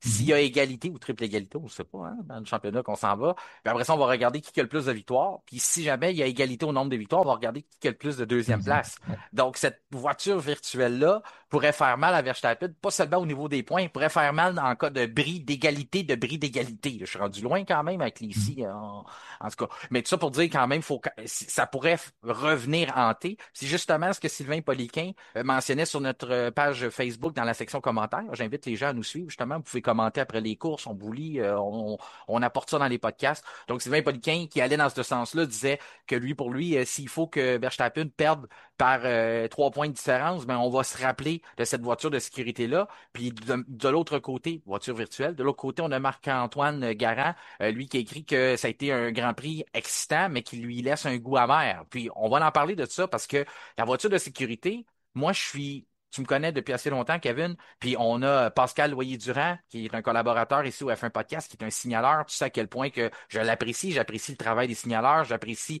la SRQ aussi, qui fait un grand travail. Puis c'est pas juste les signaleurs du Québec, là. Les signaleurs de partout, c'est un travail, c'est des bénévoles professionnels qui sont indispensables à un week-end de course. Donc, jamais je vais critiquer le fait qu'on mette une voiture virtuelle ou une voiture de sécurité pour protéger la vie d'un père de famille, d'un du fils à quelqu'un, du petit-fils à quelqu'un. Tu comprends le principe? Je veux Mhm. pas qu'on mette une personne en danger parce que moi, la fin de semaine, je suis un égoïste puis je veux voir de la course automobile puis je veux voir mon Grand Prix se rendre jusqu'à terme. Je suis capable d'être assez logique pour comprendre qu'il y a des choses plus importantes que ça. Sauf que s'il y a personne en piste, puis que la voiture est pas dans les jambes, pourquoi qu'on met une voiture virtuelle? Pourquoi que Ruiz Marquez, directeur de course, dit Ah, on paye sur le bouton puis on envoie ça. Ça a été douteux comme décision. Puis c'est une décision que j'aime pas parce qu'il y avait rien pour justifier ça. Qu'on laisse un double jaune dans ce virage-là parce qu'on n'est pas certain avec la voiture, qu'on laisse un jaune dans ce virage-là jusqu'à la fin des preuves, j'ai pas de problème de ce compromis-là. Mais qu'on décide d'appeler une voiture virtuelle quand il n'y a pas rien en piste, ben là, d'abord, tu n'as pas compris la propriété de cet outil-là que tu as à ta disposition qui s'appelle la voiture de sécurité virtuelle. Et aussi, pour te mentionner, Martin, je sais, on parlait des signaleurs. Je ne sais pas si tu as vu l'image de Lawson qui était à quelques mètres de frapper un commissaire de piste. Non, j'ai pas vu ça. Écoute, c'était après qu'il est passé au puits, si je ne me trompe pas, parce qu'il avait eu un accrochage au départ. Ah, ok, oui, oui, Donc, oui, oui, oui. il a dû changer son aileron Oui, avant. Et lorsqu'il est revenu sur la piste, après ça, il y a des commissaires de piste qui ont traversé la piste. Mhm. Et les photos, honnêtement, ça donne froid dans le dos. Ça donne froid dans le dos. Puis, Ouais, mais je ça, me je suis pense dit, que mais c'est l'erreur. Ça, je veux dire, franchement, là, ça enlève pas le danger, mais ça, c'est l'erreur des commissaires, parce qu'il n'y avait pas d'affaire oui, à traverser la oui, piste. oui, il Il exactement. y a Mais même une c'était sonnerie, il y a même une sonnerie lorsqu'une voiture entre au puits, fait que je sais pas si ça a fait défaut de ce côté-là. Mais si on revient là oui, au sujet chaud, quand on oui, regarde ce qui est arrivé du côté de la voiture de sécurité virtuelle, de ton oui. côté, c'est un problème qui est pas réglé en Formule 1. On n'aime pas ça, on en a Non, parlé du tout. souvent. Finir Mhm. une course là-dessus, finir une course sur un drapeau jaune, Ouais. on comprend. Tu sais, je vais toujours dire, c'est pas idéal. On n'a pas trouvé de solution à ça. Bon, on en a proposé, mais disons que du côté de la FIA ou de la F1, on n'a pas trouvé. Mhm. Ça, c'est correct. Mais il y avait personne en danger, là. C'était Non, pas, c'est ça. le mot le dit, voiture de sécurité virtuelle, au nom de la sécurité. Mais là, il y avait pas rien qui demandait ça. Moi, ça m'a dérangé, ça nous a privé d'un spectacle. Et je vais dans le même sens que nos auditeurs. Goût amer Mhm. en bouche, Marc-Antoine Garand qui disait ça. Et puis Sylvain Poliquin, lui, de son côté, dit, s'il faut que le championnat soit décidé, on sait, on décide ça sur 24 courses, un championnat, là, c'est pas une course, mais quand même, ça va revenir à hanter les discussions si on va toujours se rappeler, il y a une voiture de sécurité virtuelle qui était virtuelle, pas à peu près, elle portait bien son nom parce qu'elle Mhm. avait pas de bon sens d'être là, là. Dans, dans une zone, Martin, où il y a du À faible dégagement vitesse, en oui, c'est masse. ça, Il y a du ouais. dégagement en masse là, ou dans la fameuse zone. Je ne me souviens plus du nom en espagnol, là, mais dans le stadium. On va dire dans le stadium, c'est là où Sainz s'était garé. Là. Donc, Le four au sol, je pense, de le mémoire. four, oui, Ouais. exactement, c'est Le ça, four au sol, oui. le four au sol. Et puis, Et là, je non me le suis dit, parasol. et non, effectivement, ben, il y en avait quelques-uns des parasols. Je pense Oui, il y que en avait, oui. il y en avait. Mais c'est ça pour dire que on se demandait, mais qu'est-ce qui se passe? Qu'est-ce qui se passe? Y a-t-il un incident? Y a-t-il un bris à quelque part et tout? Et là, après ça, on se rend compte, ben, c'est Sainz qui s'est garé. Et, OK, c'est correct, mais pourquoi? OK, à quoi le but de mettre une voiture de sécurité virtuelle si la voiture ne nuit pas au déroulement de la Mais non. course et que tout est sous contrôle, que je veux dire, le pilote sort de sa voiture, il est en zone sécuritaire. OK, c'est au beau fixe, on continue. Non, on vient vraiment de nous priver d'une sacrée belle bataille. Et comme tu as mentionné, ben là, si ça peut jouer sur le championnat à la fin de la saison, oh, on va s'en souvenir. Puis Sainz, c'est un bon vieux vétéran, là. C'est un geste de gars d'expérience, qu'est-ce qu'il a fait, là. Mhm. Des fois, Mhm. on peut pas. Tu sais, on comprend, des fois, la voiture, elle s'immobilise n'importe où, on n'a pas le choix. Mais quand on a le luxe de repérer quoi faire avec, moi, tu sais, on va y donner un A+ à Carlos Sainz pour sa décision. Il a très bien fait ça comme un pro. Mais du côté de Ruiz Marquez, le directeur de course, on a pris une décision qui n'était pas nécessairement une décision de pro. Je reviens sur le classement, bien sûr, ça c'est le dossier que tu sais, fallait le passer. Je pense que Mhm. on est d'accord avec pas mal tout ce qui a été dit Ouais. là-dessus. On peut pas corriger ce qui a été fait, mais on peut corriger le futur. Puis j'espère qu'on va être obligé de rendre des comptes là-dessus, savoir exactement qu'est-ce qui s'est passé pour être sûr que ça se reproduise pas.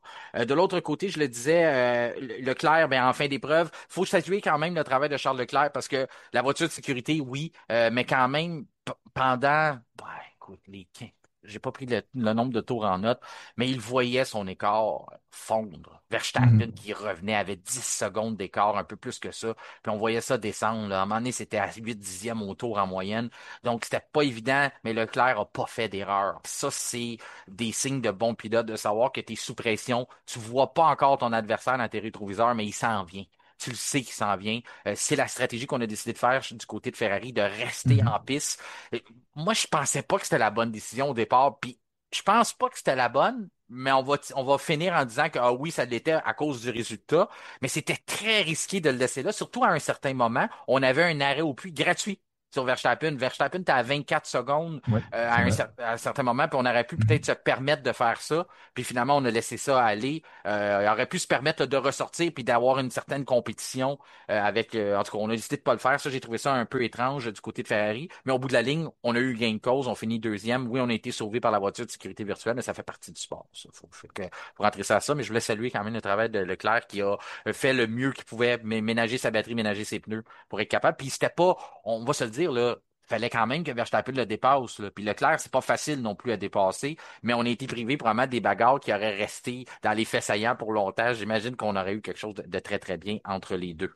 Euh, Quand on parlait tantôt de la bagarre entre Verstappen et Hamilton, et que finalement, il y a eu la pénalité qui s'en est suivie puis tout ça, celui qui a saisi l'opportunité là-dedans, puis encore là, on va prendre une bonne vieille phrase du docteur Helmut Marko qui dit qu'en course automobile, ta tête, c'est pas juste pour tenir ton casque, mais Berman a anticipé qu'elle allait se passer ça devant lui, a vu la bagarre se dessiner, a levé le pied avant tout le monde pour non seulement se donner de l'espace, mais aussi se donner du temps de décision. Puis quand il a vu Verstappen regagner la piste, arriver aux côtés d'Hamilton, ben lui est arrivé, de Russell plutôt, ben lui est arrivé, puis il a fait l'intérieur dans le virage, puis il a réussi à saisir cette opportunité-là et cette place-là. Puis ça a été le coup de la Ouais. journée, là. Si on a dit qu'il a bien fait samedi, le coup de la journée du dimanche, c'est Berman qui arrive, qui se pointe au rendez-vous pendant qu'il y a une bagarre devant lui, Mhm. puis il réussit à en sortir gagnant, là. Ouais, et l'intelligence de Oui, course, oui. surtout l'intelligence de course, c'est beau avoir de la vitesse, mais si on n'a pas le QI course automobile, ça va pas dans le bon sens. Souvent, on se ramasse Mm. dans le mur. Donc, bravo à Berman, honnêtement, une très belle course, bien menée. Il n'a pas flanchi, puis c'est pas évident, Martin, quand tu es un jeune pilote, puis tu vois un lion comme Max Verstappen qui est en arrière de toi, ou un Lewis Hamilton là, qui est en arrière de toi, là, tu conduis les fesses serrées, comme on dit, Oui. puis tu te dis, OK, là, faut que je fasse attention parce que là, j'ai des gars d'expérience en arrière de moi, j'ai des champions du monde en arrière de moi, là. Donc, bravo Je suis dans une à hase. Oliver Bernard. Je suis Mais dans dans une une âge, hase. ben oui. J'ai la possibilité de leur donner leur premier podium parce qu'ils n'ont jamais eu de podium, Non, c'est cette ça. écurie-là. Donc, il y avait gros, là, on voyait le père. Puis, tu sais, quand on a critiqué, ah ben, je sais pas si t'étais, non, t'étais pas de cet épisode-là du Entre-deux courses où on parlait les angles de caméra qui sont des fois dirigés vers les copines des pilotes. Tu sais, c'était suite aux commentaires de Oui, Carlos Sainz, bien sûr. oui. Mais j'avais apporté la correction de dire, lorsqu'il y a des moments de première victoire ou des moments importants, puis qu'on voit la famille, que ça ajoute de l'émotion, moi, ça me dérange pas. Puis je trouve qu'on a vu le Mhm. moment typique que j'avais en tête lorsque j'avais dit ça, sans savoir que ça allait arriver ce moment-là, bien sûr, mais c'était exactement l'exemple de voir le père d'Oliver Berman pendant que lui il remonte, il est en train de se défendre contre Verstappen, puis a des possibilités de peut-être donner un podium à Haas. Puis parlons-en de Haas, la décision de le rentrer. On a réagi un peu là. Tout le monde après ça décide d'opter pour deux arrêts, de se Mhm. débarrasser des gommes médiums.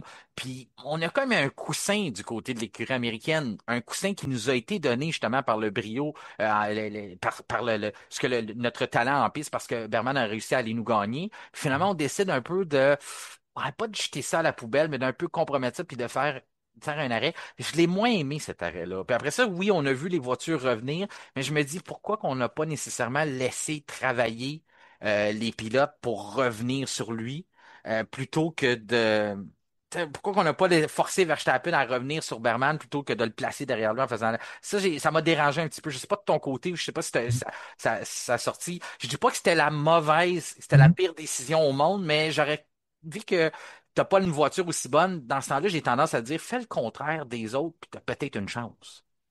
Peut-être une chance aussi, Martin. Et ça, c'est souvent c'est pas ce que je reproche à certaines écuries, mais des écuries qui se battent pas pour le championnat du monde. C'est des écuries que parfois au niveau stratégique, on, On on l'échappe. a pas un Là, on a petit, vu on tout a le un monde petit peu de mal. arrêter. On a vu tout le monde Oui. arrêter. On dit, il faut arrêter. Ben, c'est ça. Excuse-moi, continue, On excuse-moi. prend pas toujours, on Ouais. prend pas toujours je dirais pas toujours la bonne décision, mais parfois on est plus réticent. On est plus réticent à se dire, là, on a une chance de signer un gros résultat. Ah, est-ce qu'on joue notre chance ou est-ce qu'on on fait comme les autres? Donc, des fois, la stratégie pose problème avec cette prise de décision-là. C'est comprenable d'une certaine façon, mais quand tu dis, regarde qu'est-ce que fait Red Bull, regarde qu'est-ce que fait Ouais. Mercedes, regarde Ils qu'est-ce jouent que le fait les titre. grandes écuries. Puis eux, ils C'est jouent ça, le titre. Puis ils prennent ils des jouent le titre. risques. Tu sais, C'est ça. fait que Red Bull aujourd'hui, c'était risqué de dire on va aller en médium, mais on se dit, ah, on a checké, on a vérifié notre rythme, puis notre rythme Mhm. égal, on n'aura pas on n'aura pas ce que ça nous prend pour être capable d'aller soutirer. En tout cas, on a essayé quelque chose, puis ça a failli payer, on a failli terminer deuxième, puis on partait cinquième. On a gagné des positions malgré ça, là, même s'il y a eu la voiture virtuelle enfin. Mais je me dis, tu as une chance d'avoir ton premier podium, tu es placé dans la troisième position. Reste là. C'est aux autres de venir te la Mhm. prendre. Pourquoi tu la donnes en allant au puits? Quand, quand tu sais que tu n'auras probablement pas le rythme pour revenir sur Verstappen, ou du moins, c'était 14 secondes. Quand on a arrêté, on s'est placé 14 secondes en arrière de la troisième place. Mhm. C'était pas super comme décision, Non, là. c'est sûr. C'est sûr, puis en même temps, il y a tellement, on veut tellement aller chercher des points. On veut pas se dire, ah, finalement, on aurait dû essayer. On arrive, on fait notre arrêt à décaler et tout. Et là, après ça, oh non, là, il y a un problème, admettons, un ennui lors des arrêts. Puis, il y a quelque chose qui va Ouais. pas, le plus désagrège trop rapidement et tout. Donc, on veut pas prendre cette chance-là et tout. Et on sait quand même que c'est des points importants. Donc, moi, au final, Martin, je regarde le résultat de Berman, puis je suis extrêmement satisfait. Ah C'est pas oui, pour rien oui, puis c'est que. pas de sa faute à lui, là. Lui a tout Non, c'est fait, ça. lui il a tout donné, il a même donné comme je l'ai dit, c'est pour ça que ça me dérange, parce qu'il a même donné des options à Az. Az avait, Mhm. c'est rare qu'on a ça dans cette écurie-là, mais dire, on avait des options sur la table, on pouvait prendre, on avait le luxe de choisir. Je pense qu'on a pris, on avait on avait l'œuf ou l'enveloppe, là. Je pense qu'on a pris Mhm. l'œuf, puis on aurait peut-être dû aller pour l'enveloppe. On s'est brûlé de ce côté-là. Tu as vu mon lien avec la poule aux œufs d'or, on enregistre le dimanche. Fait que je Oui, comprends ça. Piastri, lui, on l'a dit, ça n'a pas été un week-end difficile, mais c'est battu en course. oui, oui. Il a essayé quelque chose. Il n'a pas eu le meilleur arrêt au puits encore, pour les gens qui veulent alimenter les Non, controverses. effectivement. Pas eu le Mhm. meilleur arrêt au puits du côté de McLaren, mais du côté de Norris, on a bien fait. Mais c'est ça, Piastri, quand même, je sais pas si c'est vraiment limiter les dégâts quand tu te bats au titre, tu termines cinquième, mais quand même, ça aurait pu être pire à certains moments. Ça aurait pu être pire, oui. Ouais, puis il n'y avait pas eu le meilleur des départs aussi. Un ensuite qui a bien fait, j'y vais un peu plus rapidement à travers le classement. Antonelli, Oui. ça, erreur de Mercedes, on a pris beaucoup trop de temps à inverser les Ah, pilotes. George Russell, techniquement, se bat encore pour le titre. OK, on dit techniquement, on fait hommage à notre François Goulet encore, les mhm.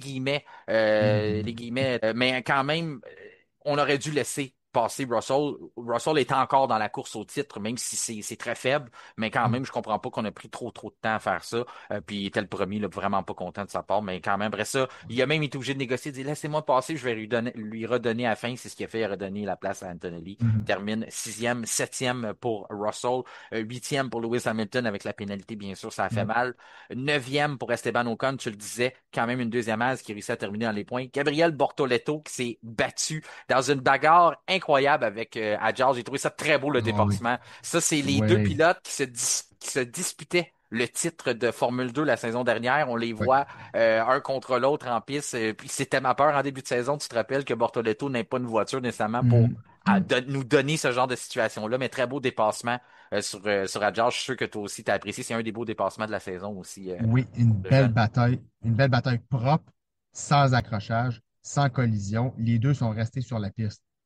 Donc ça, c'est bon, là. Et moi, je te dis, Martin, ces deux pilotes-là, dans le futur, ces deux pilotes-là vont nous en donner plein la vue. Je suis même pas inquiet avec ça.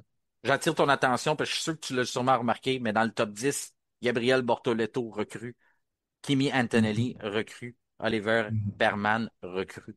Donc, c'est quand même 3 pilotes dans le top 10 Ouais. qui en sont à leur première saison. Et comme tu mentionnais plus tôt, Mexique, c'est pas un endroit nécessairement où ce que les jeunes pilotes vont pratiquer là, dans d'autres catégories. Là. Donc, d'arriver Mhm. là, puis c'est pas des week-ends faciles non plus. Yuki Tsunoda, parlant de week-end difficile, à certains moments, on pense qu'il revient puis qu'il est là, mais quand tu termines derrière la dernière position pour les points, tu te la fais soutirer par une voiture stack, c'est vraiment pas l'idéal. Je sais que les stratégies, peut-être que ça va pas toujours tout de son côté, mais quand même. Un autre que c'est pas facile, des fois, c'est Alex Albon. Isaac Hadjar, ben, il s'est bien défendu, mais suite à cette belle bagarre-là, a régressé un peu dans les positions. Lance Stroll, ben, il a été nulle part toute la fin de semaine, a continué dans la même situation. Du côté de Pierre Gasly, se parlant de nulle part, ben, Gasly, Colapinto, ça allait nulle part. Carlos Sainz, qui lui a calculé le smooth operator, est rendu l'indiscipliné du peloton, mais il faut quand même préciser 2 pénalités pour avoir excédé la vitesse dans les pluies. Au Mhm. début, j'étais là, coudonc, qu'est-ce qui se passe? Mais il y avait un problème avec son limitateur de vitesse, son cruise control. Mais il y avait de la misère avec ça quand il rentrait dans les puits là, pour l'empêcher de dépasser la vitesse, ça donnait des coups. C'était saccadé du côté de la distribution du carburant. Donc, je pense que c'est ça qui pourrait lui avoir fait excéder la vitesse 2 fois. Je vois pas d'autre explication pour un vétéran comme ça de prendre 2 pénalités pour excès de vitesse dans un week-end où il a déjà été pénalisé en plus de 5 positions là, pour son comportement lors du dernier Grand Prix. Donc vraiment, le mot pour décrire la fin de semaine de Carlos Sainz, c'est pénalité. Il pouvait pas en avoir plus que ça. Fernando Alonso, malchance. Si on met un mot pour décrire son week-end, ça se poursuit pour lui au Mexique. Troisième Grand Prix de suite, tout ce qui ne Mhm. termine pas la course, je pense, au Mexique. Et après ça, Hülkenberg n'a pas terminé aussi en nuit moteur. Dès le départ, il avait des problèmes. Et Liam Lawson aussi, aileron endommagé au départ, puis tout ça. Donc, on a décidé de retirer la voiture. Mhm. Kevin, je m'excuse, j'allais un petit peu vite là, à la fin pour réussir à passer le plus vite possible de Pas de toutes souci. les positions. On avait quelques Mhm. sujets quand même à énumérer, puis je voulais pas qu'on les manque. De ton côté, ben, je vais dire le pilote des cœurs, on s'en est parlé avant. On est unanime que celui qui a élevé son niveau, qui continue d'élever son niveau, j'ai envie de dire, comme Descartes fait, aider les Québécois à atteindre les autres niveaux à travers leurs escaliers de première qualité, eh bien, c'est Oliver Burman qui est le pilote Ouais. Descartes incorporé du Grand Prix du Mhm. Mexique. Ton pilote du jour, ça a été? Vu que je vais faire un changement, je l'aurais donné à Berman, mais je vais faire un changement pour aujourd'hui. Ben, je ne peux pas aller à côté de Lando Norris. Ça a été un sans faute. J'ai la même optique que toi parce que tu sais, j'aime pas ne pas donner le pilote du jour à un pilote qui connaît un sans faute comme ça. Je trouve que c'est trop facile de dire, ah, il était en avant, c'était Mhm. facile, tout le monde aurait pu faire ça. C'est pas facile de faire un sans faute comme ça. Mais pour faire différent de toi, je vais le donner à Max Verstappen pour son partait cinquième, n'avait pas nécessairement la voiture la plus rapide, mais encore une fois, a réussi à donner tout un spectacle, remonter enfin, à faire en sorte qu'une stratégie différente ait l'air de peut-être possiblement la bonne stratégie à avoir. Donc, pour faire différent, je trouve que c'est un très très bon choix, Lando Norris aussi, mais j'y vais avec Max Verstappen et Berman est le pilote des cœurs. Ça a été un plaisir encore une fois, Kevin Fontaine. Je te souhaite une excellente semaine. Plaisir, Martin. Merci, bye bye. C'est à ce qui conclut notre épisode du lundi 27 octobre. Notre prochain rendez-vous sera vendredi prochain avec notre formule entre deux courses où je recevrai certains de nos collaborateurs afin de discuter des sujets de l'heure dans le monde de la Formule 1. Mais d'ici là, je vous invite à nous rejoindre sur les différents réseaux sociaux, notamment sur Facebook, Instagram ainsi que LinkedIn, et à vous abonner à nos chaînes Spotify et YouTube et activer la petite cloche, question de recevoir une notification lors de la publication de nos nouveaux épisodes. Mon nom est Martin Simon, Simon avec un C. Je vous remercie de faire confiance au F1 Podcast et je vous souhaite une excellente semaine.